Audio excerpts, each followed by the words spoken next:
Hey guys, it's Lisa with Brandywine Jewelry Supply, and I'm here to make a quick video today.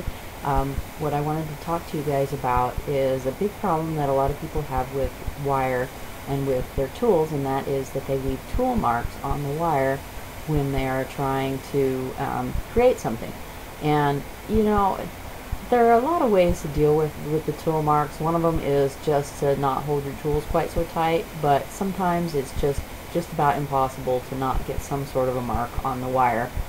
And after you've polished it up, it really shows up when the wire is all nice and shiny and it's been finished off really nice. Then you can sometimes see those nicks in the wire really well.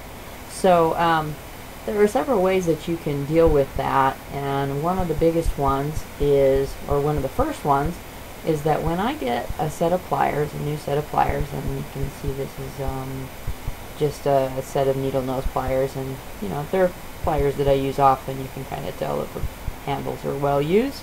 But when I started using this particular pair of pliers, first of all, they were pretty nice pliers, but one thing that I did when I got them is that I took sandpaper and I sanded the jaws smooth.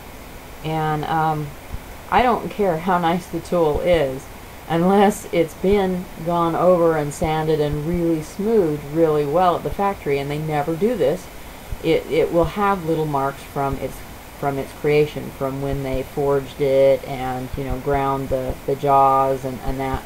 So there will always be some little marks left on your tool. So that's why you want to take some sandpaper and just go over the jaws really thoroughly. Kind of start with a somewhat coarse grit, especially if the tool itself has a fair amount of little burrs and that on it. And you can kind of tell with your finger, if you rub it along the jaw, is it smooth or not? You know, does it really feel smooth, or do you feel a little bit of texture? So you want to get rid of that texture, and you can start with a little bit coarser grit, and then as more of it gets ground down, then you can move to smoother sandpaper. And you know, go up to like 400, 600, maybe even 1,000 grit, and you can get your tools really smooth so they hardly nick the wire at all, unless you really, you know, punish the work. So that's one good way to do that. Another thing that people often do with their tools is that they will take this, and this is just the blue painter's tape.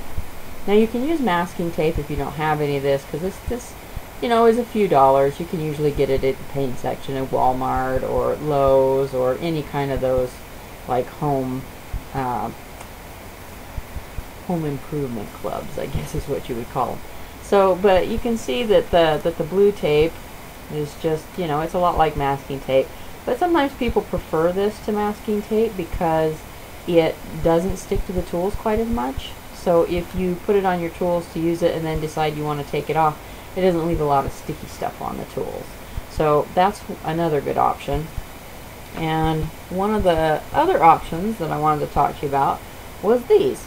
Now these are nylon jaw pliers. You can see that it's metal up to this point, and then it's got a little nylon jaw, and you can kind of see there's a little screw here, so the jaws can be changed once they're worn out, because they do wear out. But so you can replace just the jaw without having to buy a new set. And these are really, really nice for holding pieces of wire. Like say you're working with two sets of pliers and you want to hold the piece with something and you want to hang on to it fairly tight.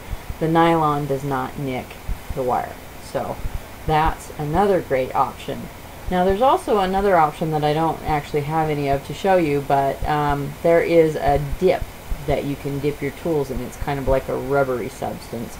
And so you can take and dip the tool jaws in there and then let it dry and set up, and it will make kind of a little rubbery cushion coating on the jaws.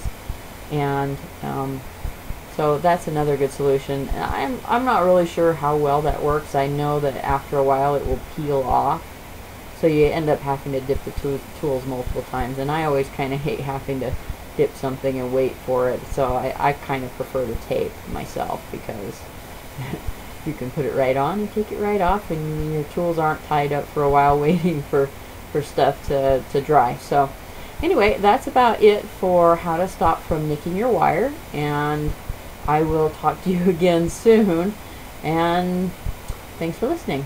Bye.